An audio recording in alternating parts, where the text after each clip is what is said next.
fẹ́ràn àlùbọ́sà. The same onion you normally put in your food. Tó máa dín nínú ata tó máa ṣe ṣírín, àlùbọ́sà yẹn gangan ni mò ń sọ. Ọ̀pọ̀lọpọ̀ wa we understand the health benefits of onions, but ṣé o mọ spiritual benefit ẹ̀? Do you know it at all? Jẹ́ ń já ẹ sí. Mò ń bọ̀.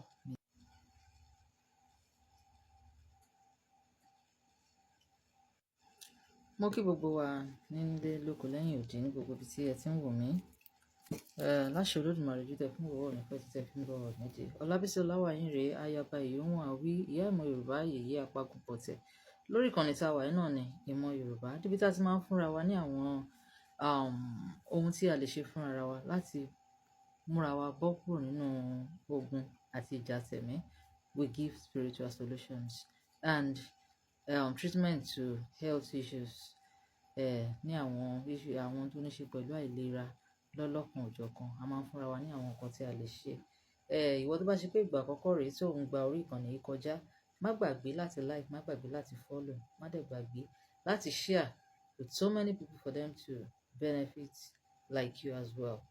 Má gbàgbé láti comment, má gbàgbé láti comment tí o bá ti lórí ọ̀fẹ́ àti wo ilé yìí. Mo sọ wípé wonderful powers of onion. Wonderful spiritual powers of onion. Agbára àlùbọ́sà, òun náà ni mo mú wá fún ẹ. Mo ti ṣe àwọn nǹkan kan lórí ìkànnì tá a wà yìí náà ni wípé béèyàn bá jẹ gbèsè, báwo ló ṣe lè lo àlùbọ́sà láti bọ́nu gbèsè yẹn. Ọ̀pọ̀lọpọ̀ ni ò mọ̀ wípé àlùbọ́sà kì í kàn ṣe dídín ata lásán tó ṣe ṣírín kó wá gbóòórùn kí ṣò nìkan ló wà fún. Ǹjẹ́ o mọ̀ wípé ìwọ tí ọ̀nà bá dí mọ́ pátápátá, tó bá tiẹ̀ ṣobìnrin gidi lẹ́yìn eléyìí tí mo bá sọ yìí, o ò ní jẹ́ da èpo ẹ̀yìn àlùbọ́sà mọ́ nínú ilé tiẹ̀. Bẹ́ẹ̀ ni, because ìwọ tó bá jẹ́ pé àlùbọ́sà nínú ilé tó bá ti lò tán tó mú èpo ẹ̀ tó ṣàjọ tó wá sún tó da tó bọ́ọ̀nì nínú ilé ẹ̀ lálẹ́ kó tún wá ń bẹ́ẹ̀lì kó wá fi sí i. Ọwọ́ tí yín ò ní gbẹ fowó nínú ilé yín, ọ̀dà owó ò ní dá yín, ọ̀dà oríire kan ò ní dá yín. Alákọ̀ọ́kọ́ nìyẹn. Mo ti fún wa bá a ṣe lè lo àlùbọ́sà fún ìfẹ́ràn. Ní àlùbọ́sà tó bá ń ṣoje dáadáa.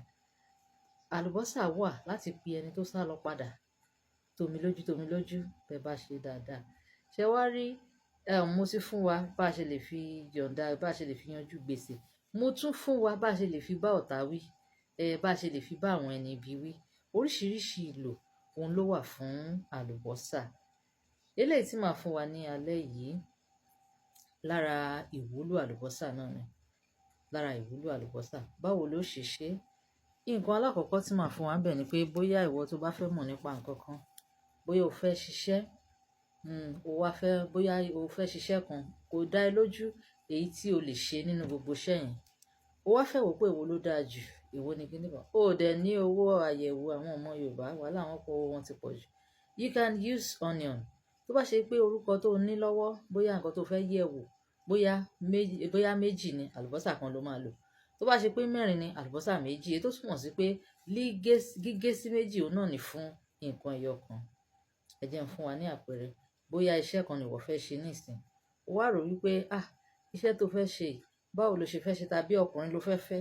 O wá rò pé ṣọkùnrin ṣó máa dáa fún mi ṣá, ṣé tí n bá fẹ́ ṣó máa dáa fún mi láti fẹ́. Bẹ́ẹ̀ ni o lè lo àlùbọ́sà yìí láti wádìí báwo ló ṣe ṣe. Tí fídíò yóò bá parí sínú páàtì kìíní yìí, a jẹ́ pé ó máa ní páàtì kejì nìyẹn. Because ẹ rí pé bí mo ṣe ń rọ̀ṣì tó náà, mo ṣáà rí pé ó ń sáré lọ ni. Bó bá ti mú àlùbọ́sà yìí ẹyọ kan báyìí, bá fẹ́ wádìí nǹkan pé okay kíní yìí ṣó máa yọrí síre àbí kò ní yọrí síre. Ṣé kí n ṣe àbí kí n má ṣe? Òun ni ìdáhùn yẹn wà fún. Mú odidi àlùbọ́sà kan báyìí. Odidi àlùbọ́sà kan tí mo mú dání báyìí. Là á sí méjì dáadáa. Ẹ má lo àlùbọ́sà funfun. Even gan ẹ máa prefer èyí tó bá pọ́pù dáadáa. Ẹ rí pé eléyìí ò tún pọ́pù dáadáa. Eléyìí ò pọ́pù dáadáa tó bí nǹkan tí màá fẹ́. Eléyìí tún ṣì bẹ́tà ẹ rí. Eléyìí tún ṣì dá ní pọ́pù tá à ń sọ. Eléyìí ṣì dá díẹ̀. Ṣùgbọ́n àlùbọ́sà tó máa ń pọ́pù dáadáa yẹn, òun náà ni nǹkan tí mò ń sọ. Bó bá ti mú ẹyọ kan tó gé sí méjì, wàá gé sí méjì dọ́gbadọ́gba. Okay, o ti kọ orúkọ iṣẹ́ tó fẹ́ wádìí tàbí ọkùnrin tó fẹ́ wádìí, wàá ti kọ sí bóyá ọkùnrin méjì ló máa lo àlùbọ́sà kan. Bó bá ti kọ orúkọ kan, wàá fi sínú ẹyọ kan ilé. Bó bá kọ orúkọ kejì, wàá fi sínú ẹyọ kan míì. Wá rọra mú fi síbì kan. kó o bá fi síbì kan ní ẹ̀yìn ìgbà tó bá máa lọ wò ó, tó bá máa wo orúkọ yẹn, wàá rí wípé ìkan ti máa hù tàbí kí méjèèjì ó hù. Èyí tó bá ti hù yẹn òun ló dáa fún ẹ. Èyí tó bá ti hù nínú ẹ̀ ó dáa fún ẹ gan. Tó bá dẹ̀ jẹ́ pé méjèèjì ló ń hù, á jẹ́ pé tó wádìí pé èwo ló tún dáa jù, nítorí pé àwọn nǹkan méjèèjì yẹn òun ló dáa fún ẹ láti ṣe. Ṣùgbọ́n tó bá jẹ́ pé ẹyọkan ló hù tàbí mẹ́rin ni wọ́n ṣe, méjì hù, wádìí nínú méjì yẹn ó dáa.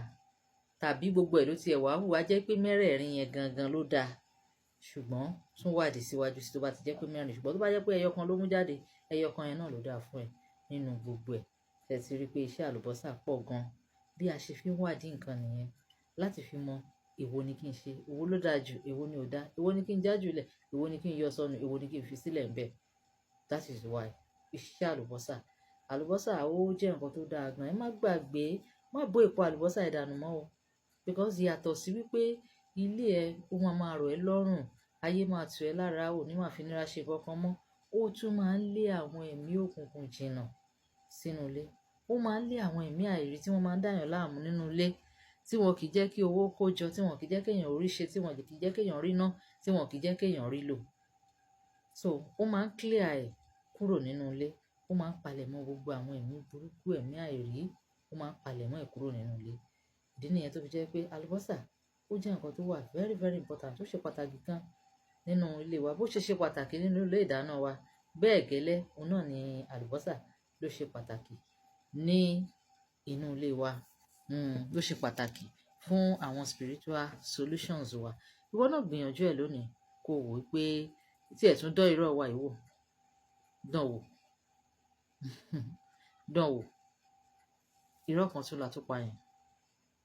Fún gbogbo àǹfààní àwọn tí ó bá jẹ́ pé ẹ fẹ́ ṣe àyẹ̀wò ara yín, ẹ lè kàn sí wa lórí nọ́mbà wa. The number is always on the profile.